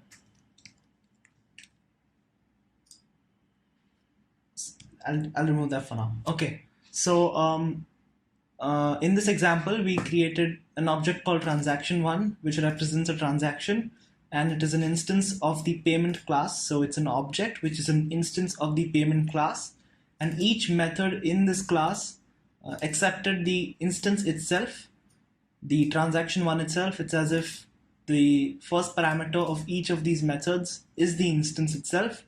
And we do that because in the init method, we can assign a bunch of properties to that instance, given these input parameters over here, like recipient and amount, and then we can access those parameters pertaining to one instance in the other methods as well. But sometimes you don't want the self to be returned. You don't want to have access to the instance, which is transaction1, but rather you want access to the class itself. Like say, for instance, we want to update this initial balance. Now, one good way we can do that is we can create a class method which will take in the class as an input, and then we can update the class variable over here. So for that, we can use a class method, and how you create that is you use a Python decorator. Now, we don't really need to know much about Python decorators, except that they modify the functionality of our class method. So I'll use the class method decorator, and now whatever method I define over here, which will be update initial balance, this method will be modified so that instead of accepting self, it accepts the class itself. And we don't use the parameter name as class, but rather CLS, because that is already reserved for creating a new class. So update initial balance, and let's take an input as the new balance, let's say. Over here, what I can do is I can say class dot initial balance, and that's the same as doing something like this over here. After the class in line 16, updating the initial balance to new balance is the same as doing the following. Payment dot initial balance equals, I don't know, if the new balance is 50, like so. So it's effectively the same thing, but we're now creating a class method and including that functionality inside the class itself. So now if I do transaction1, or let's do payment dot update initial balance, and I set the new balance to, let's say, 800, and then if I print transaction1 dot initial balance, and in fact we can even print it, yeah, this works fine. So if I run this now, you see we get 800. So since we modified the payment class's initial balance, all of the instances initial balance also gets modified, and that's why transaction1's initial balance is still 800. If we create another transaction, it will also have 800 because it's an instance of the original class. And since we've changed the class variable itself, even the instance variables feel the same change. So I can even do print payment dot initial balance, and we'll get the same response. If I run this, you see we get 800 again. So that's a class method. Now sometimes you need to use static methods, and static methods are basically methods that do not accept any input parameter by default. So in a traditional method in a class, we by default accepted the instance. In a class method, we by default accept the class. But in a static method, we by default accept nothing. So that's effectively a simple function, but we want a function inside a class because it is closely related to the class. So maybe one type of static method we can add is checking if the transaction can be held, because checking if the transaction is between the working hours. So maybe that's between 8 a.m. to 5 p.m. So if a transaction is not within those bounds, then we'll have to return false, else we can return true. So for that, I'm going to create a static method, and the exact same way we do at static method, and then over here we can say check valid transaction, and this will take in nothing by default, but I want to take in two parameters, the hour and let's say the 24-hour system. So I'm going to say if hour is greater than equal to 8 and hour is less than equal to 5 p.m. which is 17, I'm going to say return true, else let's return false. So, and this works because if the condition is true, we'll return true and exit this function, and we won't reach this ever. But if this condition is not true, then we won't exit the function and we'll directly return false. So now let's try this. So I'm going to say, let's get rid of this as well. And I'm going to do transaction1 dot check valid transaction, and we're going to say the hour is 13, and let's print this. If we run the file, you see we get true. If I given something like 24, or let's do 23, 24 is invalid, we get false. So that's the basic idea of class methods and static methods. And with that knowledge, I'm going to go to the final section of object-oriented programming, which will talk about how we can inherit from parent classes and all of that. So for all of that and more, I'll see you in the next section. So now it's time to talk about inheritance and how we can inherit the properties and methods from another class. And to do this, I'm going to use an example of a website. So in a website, you have multiple pages. You have the home page, you have the about page, you have the contact page, and I'm going to create a base class, which is like the fundamental class, and that's going to be the page class. So this class is going to be page, and this is going to have its own init method. So the page class will take in properties, parameters, like first of all, it'll take in self by default, and then it will go ahead and take the heading of the page and the body of the page. So over here, I'm going to say self.heading equals heading, and self.body equals body. Moving on, I'm going to create a method called create page. So over here, I'm going to do create underscore page, and this will just return HTML code of that page. So keeping it very simple, let's just have a header tag. And if you're not sure, if you haven't learned HTML code, all this is doing is creating a heading using a header tag, and it's creating the main body text using a paragraph tag. So over here, I'm going to say h1. So this is the heading tag, and within it goes the heading. So I'm going to use an f string to embed self.heading here. So whatever the heading is, we're going to embed it inside the heading tag, and then we're going to create a new paragraph, and this will contain the body. So this opens the heading tag, this closes the heading tag, and within the heading tag you have the value of the heading, which, remember, we assigned to the instance of the page by accepting the heading as a parameter in the init method. And over here as well, same thing, we're going to do it with self.body. Over here, I'm going to return the HTML code, and that's going to be pretty much it for the page class. Now I want to create another class for the contact page, but there'll be a lot of overlappings. The page class is like a bigger circle, and the contact class is a smaller circle within it. So the page class is like the parent class of it, where the contact class has to inherit stuff like the heading and body from the page class itself. Because if, okay, let's just assume we were creating a contact class like this in a simple way, then we'd have to copy all of this code and paste it again. like so, and this is a very inefficient way of working because we have the page class, which is the base class. Why don't we just inherit the init method? Why don't we just inherit the create page? Because they are effectively the same methods, because they have the same functionality. Contact page is after all a page, and therefore it will inherit some of the methods and some of the properties like self.heading and self.body, and some of the methods like create page from the page class. So how do you inherit? How do you inherit these properties and methods from the page class? Now in Python, you use the following notation. So you go pair of parentheses and you write the name of the class you want to inherit from. And with that, all of this code is saved. I don't need to rewrite it again. And all I need to do is pass, essentially do nothing in the contact class. And now let's create a contact page. So I'm going to say contact underscore page is equal to contact. And I'll provide a heading.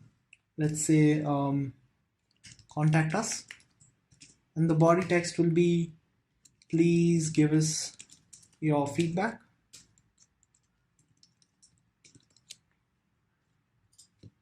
Now I'm going to say contact page dot heading. So let's see what the heading is. And if I run this, okay, so I need to print that. So let's print it. And if I run, you see we get the heading is contact us. So even if we don't have an init method over here, it doesn't matter. The Python would first look in the contact class to see if there is an init method. It doesn't find it, it'll go to its parent class, which is the page class. And over here, it finds an init method, and it assigns self.heading to heading. It sees that over there. And from that, you see that the contact page instance gets the heading variable attached to it. And then when we print it, we get contact us as the heading. So it first looks in the contact class. If it doesn't find an init method, it will go ahead into the base class. So another thing we can do is create a page. We inherited that method. So if I run now, you see without any code in the contact class, it doesn't matter, we're getting the same output here because we've inherited the method and the variable from the page class. So now with that done, I want to talk about one more thing, which is the isInstance function. The isInstance function in Python is used to check if an object is an instance of a particular class. I'm sorry for that. So let me repeat that again. The isInstance function checks if an object is an instance of a particular class. Like for instance over here, let's print isInstance contact page of the contact class, and as you'd expect, it says true. Yes, the contact page is an instance of the contact class because we have written contact over here, it's an instance. But another thing we can check for is if it's an instance of the page class. And if I run this now, you'll see that too will return true, because although it's not directly linked to the page class, the contact class inherits from the page class, and therefore contact page is also an instance of the page class. We'll use this function isInstance a lot during the coding of our our programming language. So it's important to note the functionality of isInstance. Another thing I want to talk about is the super function. So over here, I'm going to create the init method. And let's say I want to accept another parameter for the contact page. Let's say I want to accept the email address of the person who wants to contact me. Now that's not there in the base page class because not every page would need to extract the email address. But it turns out that the contact page does need to do so. So over here, it'll extract the heading, first of all self, then heading, then body, then the email address. And over here, what do I do? Do I just copy this part over here and then do self.emailid?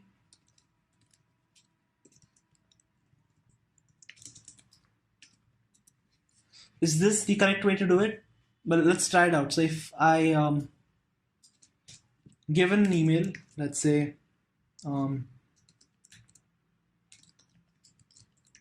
if I give that email in and let's print the email ID,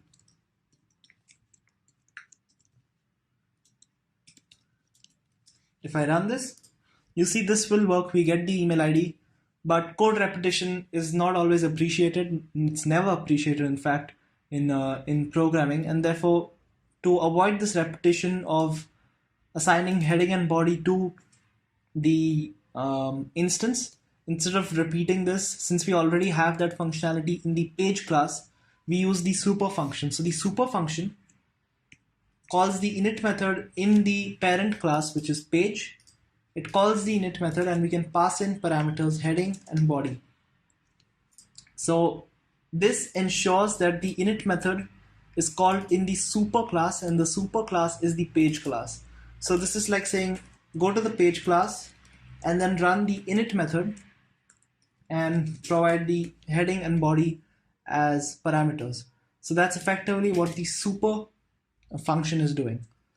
So after we have handled heading and body, then we do self.emailid equals email ID, and let's create another function over here. Let's say I want to create a contact button,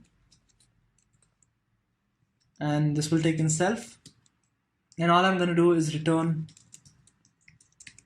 button, and then inside the button I'm going to say self.emailid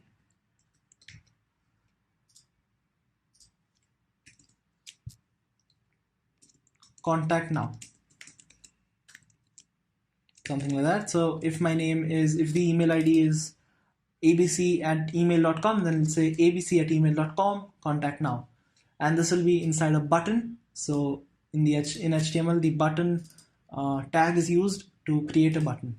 So over here, let's do the same thing. Let's contact page. Now we're going to create the contact button, and let's print. And hopefully this works. There we go. Button abc@email.com contact now. So this is the power of inheritance. We are adding, we are extending the functionality of the base class, which is the page class. We're extending its functionality by adding our own methods, while also inheriting the most fundamental functionalities like create page, and we're also inheriting the init method over here. Previously we didn't even have to write the init method. It automatically found it from the page class and executed that. So that's the power of inheritance. And with that, I'm pretty much done with object-oriented programming. Of course, if you want to understand object-oriented programming on a deeper level, there are several other concepts to understand. But I think that we've reached a fair stage now where with this base knowledge, we can move on to the next section. So in the next few sections, we'll be talking about data structures, and we're going to start off with lists. Now, lists are like regular lists that we talk about in common language, in everyday language. You can have a list of grocery items. You can add to the list of grocery items. You can remove something from the list of grocery items. You can add something at a certain position. So it maintains a sequential order as well. That means it respects sequence. That means you can add elements at a certain position. It's not just that you can add them at the last position or at the first position. So let's demonstrate everything about lists in Python. So this is the simplest form of data structure. We'll go on to more complicated forms, like eventually we'll talk about binary trees. So anyways, let's start with the list. How do you create a list in Python? You first create the name of a variable. So I'm going to call the variable R, short for array. So, or let's just call it, I can't use list because that's a reserved keyword. So let's just use A. Let's call the list A.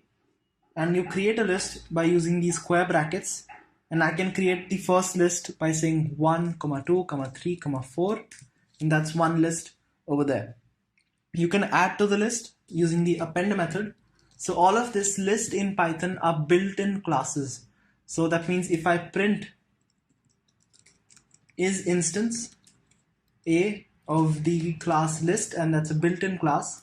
If I run this, you see it will return true because it's a built-in class. And when you use these square brackets, you sort of create an instance of the list class. So over here in that list class, there is a method called append. So I can append, let's say a number, let's say append 5. And now if I print A, you see that the output will be 1, 2, 3, 4, 5. The append method adds the last element. There is another method too, which is called insert. And the insert does not necessarily add at the end of the list. It can add things even in the middle or whichever position you define it to be. In Python, the position are defined by starting with the number 0. So this first element is given the index 0. The second element is given the index 1 and so on. So 0, 1, 2, 3. So that's the order. So you start off with 0. So if I say print A square bracket 0, that means I want to access the 0th element, which is the number 1. So we'll get the number 1 over here. So we can insert, as I said, so I can insert a certain data. It can be anything. It can be a number, it can be text, whatever. So I'm going to insert the number 8 at position 2. So that means 0, 1, 2. That means it should be after the number 3. So let's print A now and see what we get. You see it's okay, I reversed the order, my bad. So we have to mention the position first and then the number. So 2, 8. Now let's see if it works. So if I run this, you see we get it before 3. So 1, 2, 8 and 3. So at position 2, so 0, 1, 2. So now this is a position 2 over here. And following that, there's the number 3, then 4 and 5. So that's the insert method for lists. I can even add a text here. So we create text using these double quotes, and let's say text. And if I run this, we'll get 1, 2 text at the second position. Remember 0, 1, 2, second position, 3, 4, 5, and that's how it works. You can reverse the order, so you can have 5 first and 4 second and so on by using the reverse method. So I'm going to say a.reverse, and if I run this, you see we get it in reverse order. We can sort it in ascending order, and we can, for now I'm going to say ascending order of numbers. So let's say I have the number 9 here, and I'm going to print A over here before the sort. So before sort, and then I'm going to sort a.sort, and then I'm going to print A again.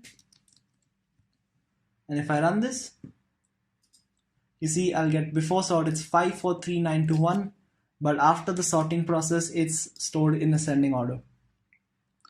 Another method is the pop method, and this returns the last element of the list and also removes it from the list. So if I right now, let's remove all of this clutter, and if I do a.pop and then I print A, let's run this again, and you see we get 1, 2, 3. And in fact, I say, if I can say last underscore element is equal to a.pop, and if I print the last element, I'll also get what the last element was.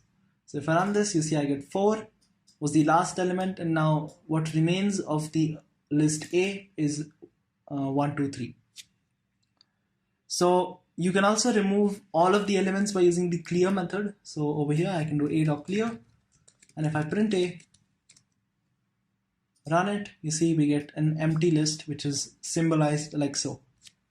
So now let's move on to a few more operations. One operation you have is, let's say I have the list 1 like that. Now I can print, or I can do A equals A times 5, and now let's print A. You may think that makes no sense, but that essentially just multiplies this item by 5. So that means this item will be present 5 times now. So 5 times 1 is 5. If this was existing twice, then it will add the same array 5 times to itself, and A would look something like this. So if I run this, you see we get the array with 10 ones, because the first base array is with 2 ones, and then you multiply that with 5 and you get 10 ones. So that's how you can multiply arrays. You can even add arrays to each other. So if one array is 1, 2, another array is 3, 4. Now if I print A plus B and run this, you see we get 1, 2, 3, 4. So that's how you can add or multiply arrays. One more thing you can do is you can iterate over a range of values in an array. So like say for instance I have 1, 2, 3, 4, 5 and 6. Now if I print a 1 to 3, so a 1 to 3, let's see what we get over here. So if I run this, you see I get 2, 3, and this starts off from the index 1, which is here, moves on to index 2, and it excludes the last value here. So if you want to include the last value, you have to add by 1. So 3 plus 1 is 4, and in that way it will include 2, 3, 4 like that.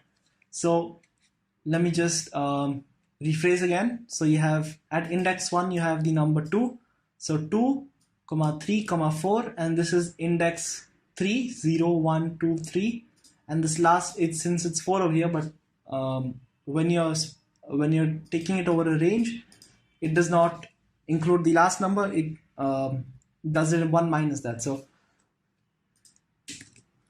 a 1 to the 4 returns the list from a to the power 1 to a to the power a3. So index 1 to index 3. That's how it works. You can also have no number at the start, and that will return everything until the index number 3. So if I run this, you see everything until index 3 if you don't specify a number over here. If I specify a number over here, it will be from index 1 to index 3, but if I don't specify it, it will be from the start to the index 3. Now after that you also have copying arrays. So how do you copy copying lists? So how do you copy one list to another list? So let's say I have this list over here, a equals 1, 2, 3, 4, 5, 6. Now a2, I want to copy list 1, so I'm going to say a, and let's see what happens if we do this. So now if I print a2, you see we do get 1, 2, 3, 4, 5 and 6. But check this out. If I do a2 dot append 7, and now I print a2, obviously it will have the 7th number after it. But if I print a and run this again, you see even a has experienced that change. So when you equate these two together, even a experiences the operations you do after that, after line 2. If you don't want that to happen, you want to leave a as it is and work with this as a new array, you can use the copy method, so dot copy. And if you do that, you see this change does not get implemented on array A, it's only implemented on array A2. So that's about it for lists. Tuples are quite similar to lists in that they also store data in an ordered manner. So you can create a tuple instead of using square brackets, you use the normal brackets. So over here I can say tuple1 equals, and you use a pair of brackets over here, and I can have 1, 2, 3.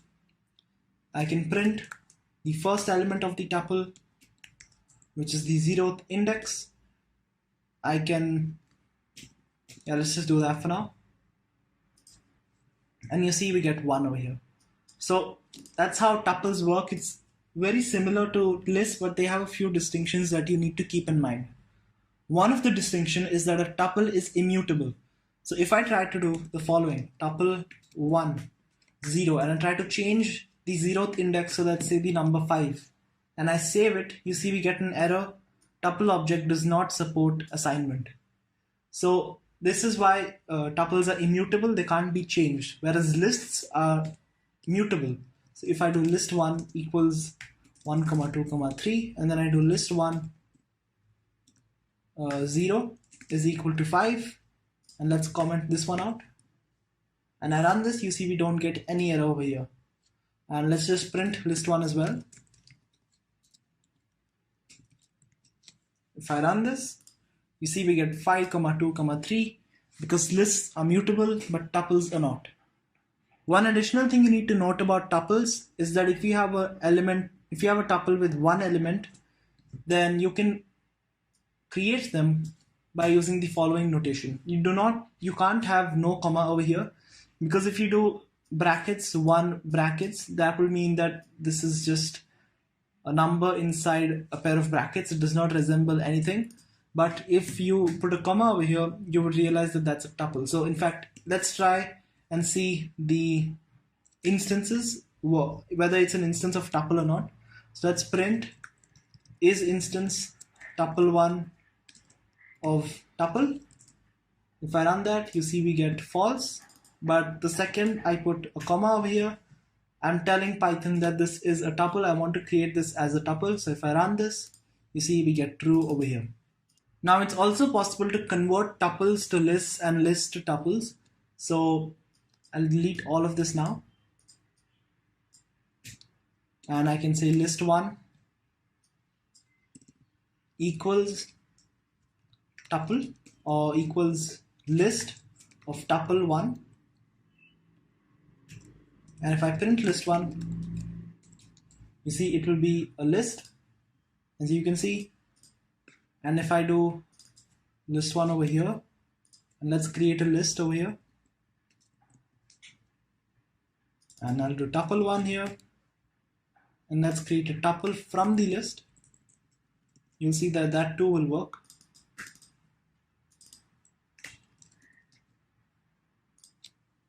We get a tuple over here.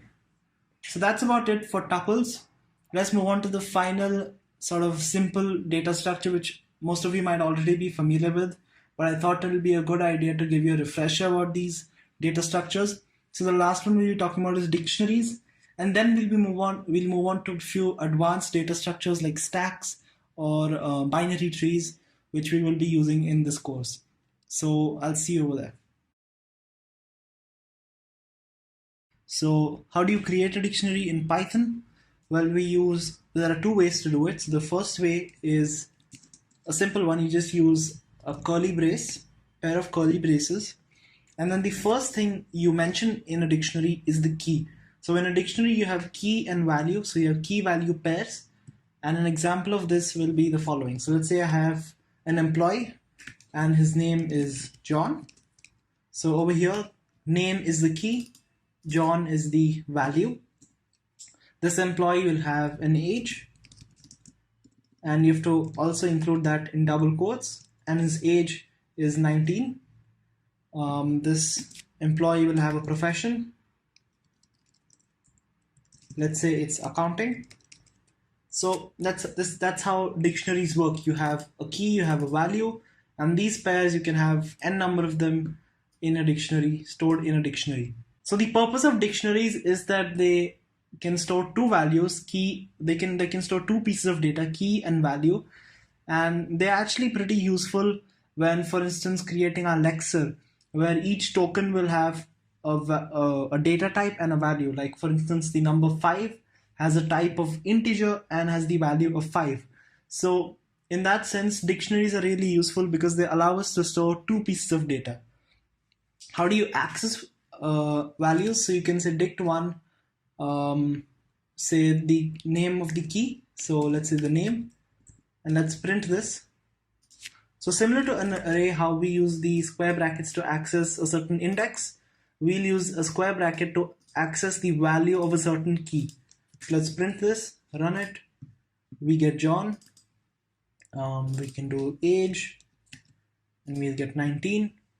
And this doesn't necessarily have to be a string. It can also be a number. So for instance, let's say 5 is, I don't know, 26. Okay, this makes no sense, but I'm just trying to show how you can also store the key as an integer, as a number. So over here, I can access the key 5, and that will return 26. One more thing you can do in dictionaries is traverse through them, iterate through each item of a dictionary, and you use a for loop for that. So I can run a for loop.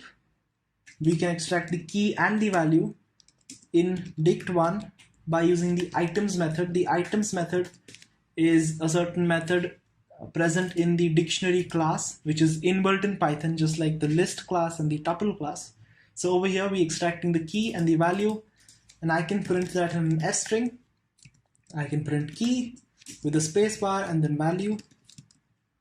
And if I run that, you see we get name John, age 19, profession accounting in a new line every single time. So that's the basics of dictionaries, and that's all you need to know for this course.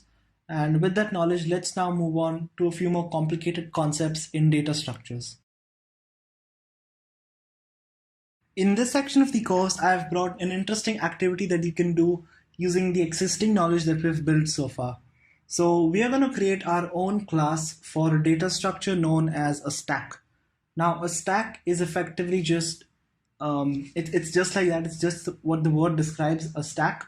You can have items stacked on top of each other. You can add an item at the top of the stack, but you cannot add it in between the stack like we did in a list where we added items in a certain position of the list. Well, we can't do that with stacks. The only three operations you have is you can add an item on top of the stack, you can remove an item from the top of the stack, or you can read the value of the item at the top of the stack. So I have an activity for you. How about try creating a class that performs all of these functionalities? So we'll have a class called stack, and it will have an init method, of course, but I won't write that for now. It will have three functionalities: push, which means adding to the stack, adding an element to the end of a stack, to the top of the stack. We have pop, adding an item to the top of this, removing the topmost item from the stack. And you also have peek, which is reading the value of the item on the topmost of the stack. So these three functionalities, push, pop, and peek, can you try executing them using Python lists? So you will be using Python lists as a data structure to create the stack. So now let's move on to the task. How does this work? So I'm going to first create the init method, which takes in self, and it will, that's it, self. And over here, I'm going to create the stack. Now the push method adds an item to the top of the stack. So this will simply append to the list whatever item. So we need to take self over here first of all, and we also need to take the item that you want to push to the top of the stack. So I'm going to say item over here. We're going to append item. We can pop, as in remove the item at the topmost of the stack, and for that we can use the pop method in list. So you can do pop, and I'll also accept self here, and we can return self.stack.pop. This removes the topmost item from the stack. Peek will just return the topmost item from the stack. Now in Python, to extract the last item of a list, because since we're using list to represent the stack, the topmost item is the last element of the list. So how do you extract the last element of the list? For that, I'm going to use self first of all, and I'm going to say last underscore element is equal to self.stack, the length of the stack, -1, because the indexing starts from 0. And in this way, we're extracting the last item of the list, which corresponds to the topmost element of the stack. So this is the last element, and I'm going to return that last element. So now let's try working with the stack. So I'm going to say stack1 is equal to stack, and I'm going to do stack1.push. Let's push the number 5. Stack1.push number 3. Stack1.push the number 7. And now I want to peek. I want to see the topmost element of the stack. So I'm going to print stack1.peek, which will peek at the topmost element of the stack. Since the bottommost is 5, then in the middle there's the number 3, and then the top of the stack is 7, we should get the number 7. So if I run this, I get 7 over here. So that's it from this section. I feel that this was a good exercise to get us warmed up for our upcoming challenges in creating the programming language. So with that exercise, let's move on to the next section where we will be talking about binary trees. A binary tree is a form of hierarchical data structure. It looks something like this. So you have the following placeholders. You have A, you have B, C, all of these points. And these points represent a storage of data. They're called nodes. Nodes are a unit of data. It's a representation of data. It's a placeholder for a piece of data. So B over here, C, and then we can do D, E, like so. And this is a binary tree. Now a binary tree means that each node has a maximum of 2 children. The child of node A is B and C. So this is the left child. This is the right child. So the children of node A are the left child and the right child, which is node B and node C. And in a binary tree, every node has a maximum of 2 children. As you can see, nodes D and E have no children, and they are called leaf nodes. Node B has 2 children. Node C, maybe we can have 1 child to it, like that. So the idea is simple. Binary trees have a maximum of 2 children. Every node in a binary tree has a maximum of 2 children. A bit of more terminology is the fact that every single level is given a number. So this is called level 1, and it includes only node A. This entire thing is called level 2, and this entire row is called level 3. So that's just the terminology used in describing binary trees. But what's the use case of it? How does it work? We'll look into that in the next section. The most important part of binary trees is the way in which we traverse to them, the way in which we visit each node and analyze and process each node. So there are 3 ways of traversing a binary tree. And just before we get into that, I'm going to talk about something called a subtree. So I have the root node over here. This is called the root node, which is at the top of the tree. And it has a few children, 2 children, maximum of 2 children.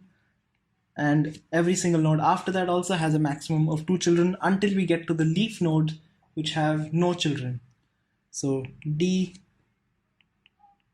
and let's do E over here. So in a binary, and I'm going to do one more F over here.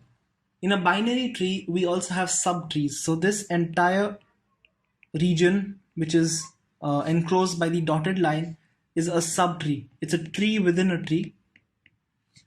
And now that we understand what subtrees are, we can try and understand the traversal methods, how you visit each node of the tree.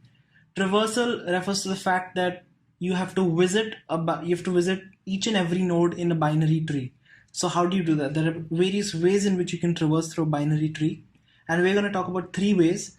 The first is called pre-order traversal.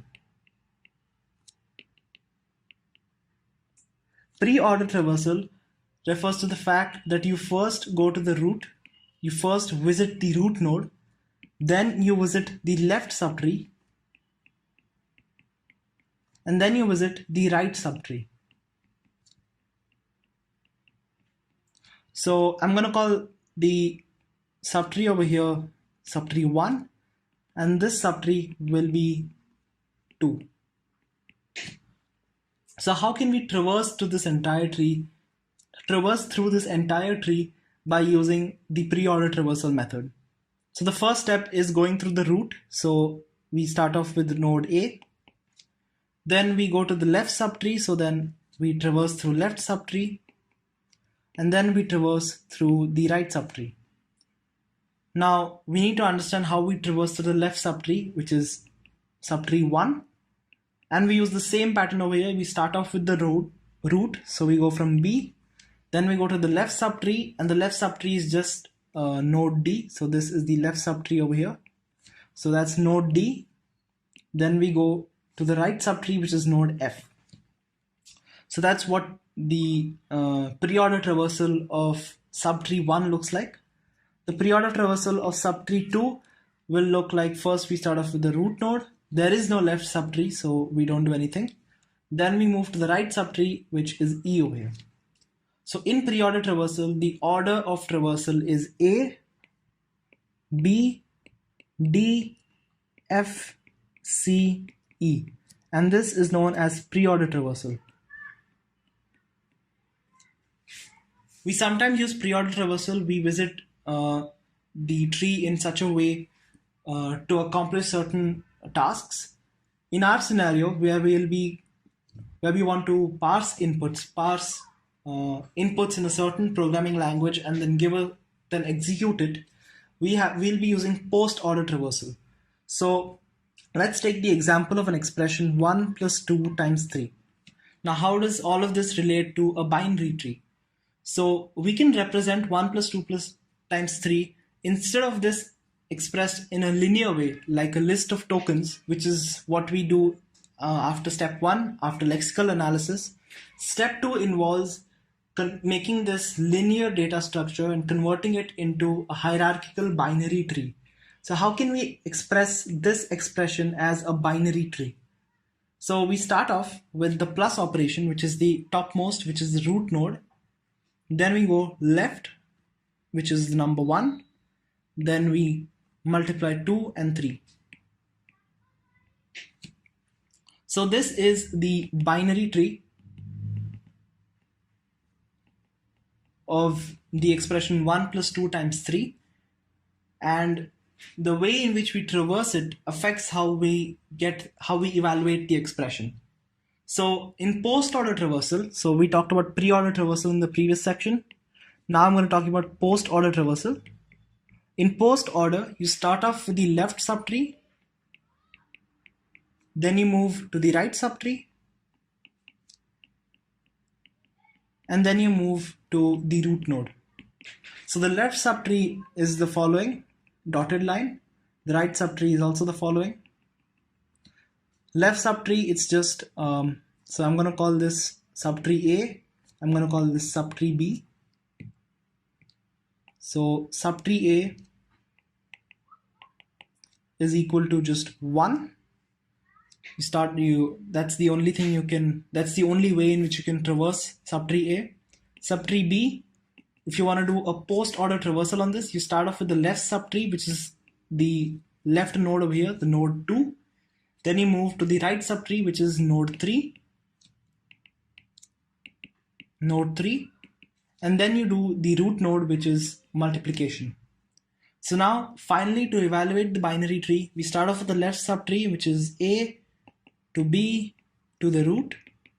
And that's 1, 2, 3, multiplication, root. So that's the way in which we traverse through this tree. It's called post-order traversal. And the idea in post-order traversal and how it relates to computing our expression is the fact that the order of operations with higher precedence lie lower down the tree.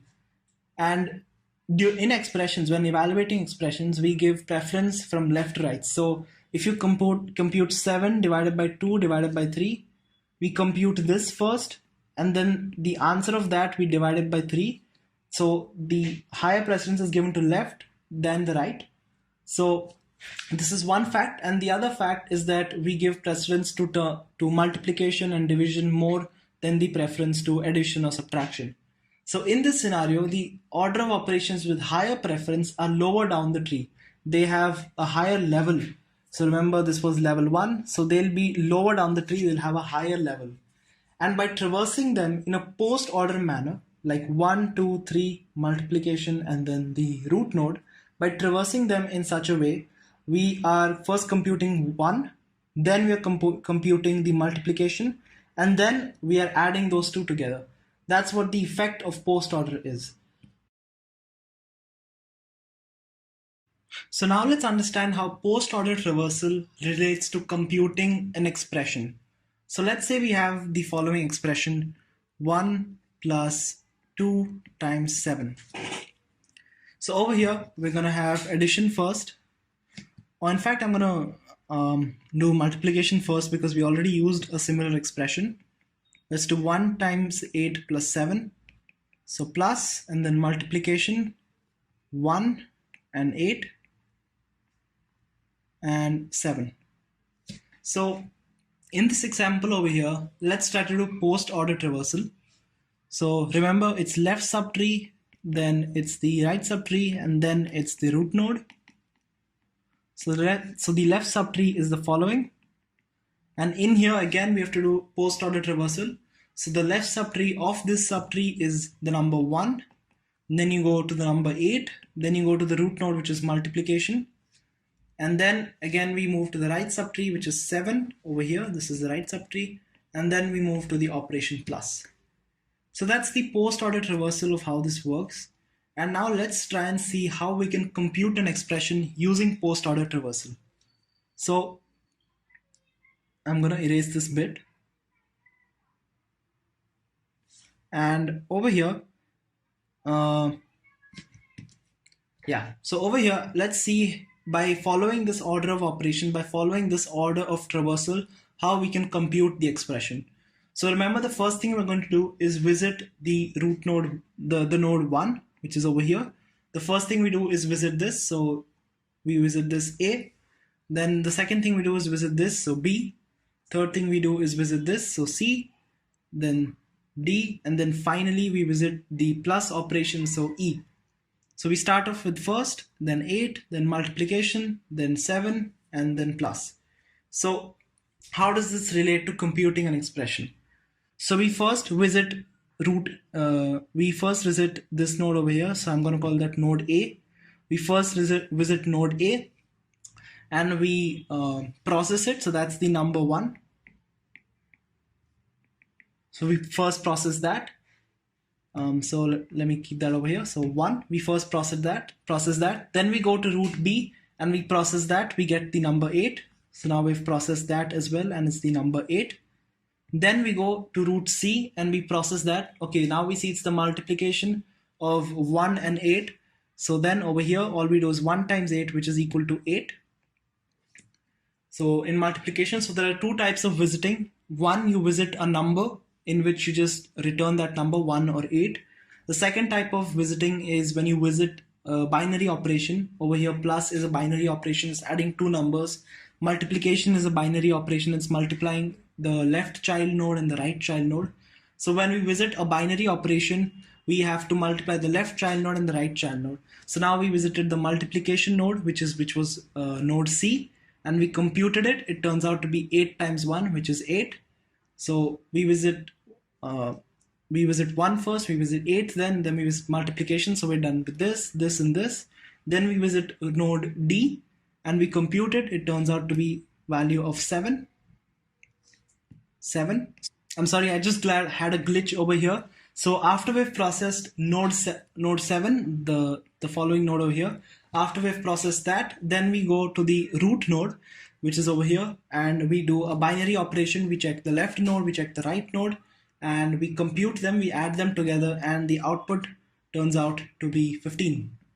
So that's how we will be interpreting our input expression, and this can be replicated for all of the input expressions in the programming language.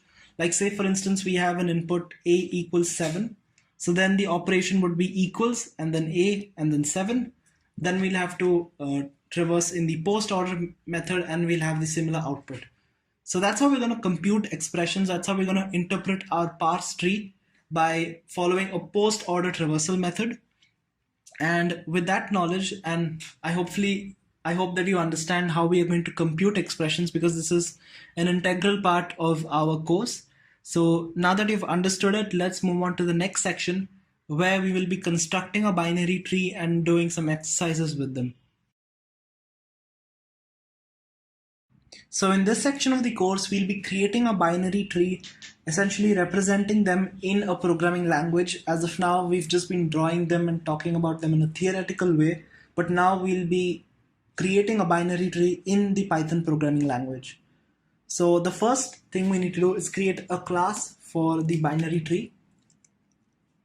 In fact, I'll just call it tree for now. And this will have the init method, and it will take in a root node to start off with. And the root node, I'm going to assign it the value of, let's say, 5. But I don't want to work with just numbers for now, because I know that nodes, the nodes can also represent other pieces of data. So to represent a node, I'm going to create its own class. So I'm going to create a class for the node as well, the node class. The node class will accept one parameter. It will be the value of the node. And I'm going to say self.value is equal to value. And the node has two parts. As you remember, in a binary tree, a node can have a maximum of 2 children. So I'm going to represent the left child by initially none. So initially the node has no children, and the right child will also be equal to none. Now let's go back to the tree and let's set the root to be equal to a node with the value of the root. So over here, we can create our first basic tree by saying, okay, the tree is equal to an instance of the class tree, and the root node will have a value of the number 5. So this is just creating the number 5. It has no left node, it has no right node for now. But let's add those parameters in. So I'm going to say tree dot root. So the root variable, now we're accessing that. Since it has a class of node, I have access to these parameters left and right, so I can assign these values. I can say tree.root.left is equal to 3, and tree is equal to node 3. Let's do node 3. And tree.root.right is equal to node 4. What is the effective representation of this? This has 5 at its root, and it has 3 as the left child. The right child of this node is 4. So this is the diagram. This is the tree diagram that we have created using Python code. So there is a tree. It has the root of 5, and that's just a node with left and right assigned to be 3 and 4. And the left and right nodes of 3 and 4 are by default set to none. So that's how we can create a binary tree in Python. Now let's go ahead and do pre-order traversal on this tree. To perform pre-order traversal, I'm going to create a method called pre-order in the tree class itself. So I'm going to say def pre-order, and this will take in self, and the first parameter it will take is the starting point of the pre-order, and this will be the root node. But as you will see, we will change the starting node, and we'll be using some recursion in this algorithm. So so the starting node initially will be the root node, but we'll take that as a parameter. And another thing we're going to take is the records field, and I'll explain what this means in just a second. But for now, I'm going to say if the starting point is not none, which means if the starting point exists, because remember, for the left and right nodes, we set them as none. So all we're checking is if they're not none. That means if the starting point exists, if the node exists itself, then the first thing we're going to do is we're going to append that node to the records list. So the records over here corresponds to a list, which will be an empty list for now. And over here, we're going to append it the start.value. So let me talk about what this means again. So remember, in pre-order traversal, we go in the order of root, then we go to the left subtree, and finally we do the right subtree. So in this case, let's look at the diagram. So it's 5, the tree diagram. So it's 5, starting off with 5. Then we go to 3 in the left node, and then over here 4 in the right node. So we want to start off with the root. So in the pre-order traversal over here, we're going to call pre-order. So I'm going to say tree dot pre-order, and I'm going to pass in the root first. So I'm going to say tree dot root, that is the starting point, and records will be an empty list. So now let's see what happens. So the first parameter is tree dot root, second parameter is an empty array.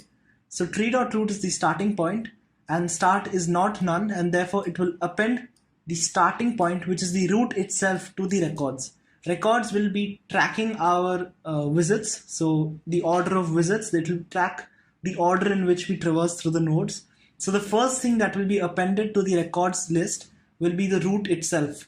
And that conforms, that pertains to our rule of pre-order traversal, where we start off with the root.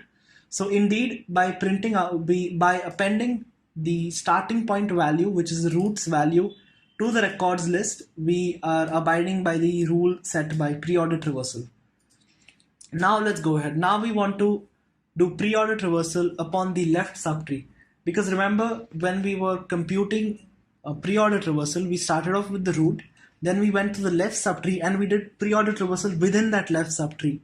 So now to compute the left subtree, we need to do pre-order traversal in the left subtree. So I have to do records equals self.preorder traversal. So we have to do a pre-order traversal on the left subtree itself. So the starting point now won't be the root, it will be the left node, left child of the root. So I'm going to say start.left. So over here the starting point is the root. I'm going to say start.left. We want to do a pre-order traversal on the left subtree itself. So this is where recursion comes in. Recursion is the act of calling your own function inside the function. So we're calling the pre-order method inside the pre-order method itself. So over here we're doing start.left. So we want to do pre-order traversal on the left child, on the left subtree.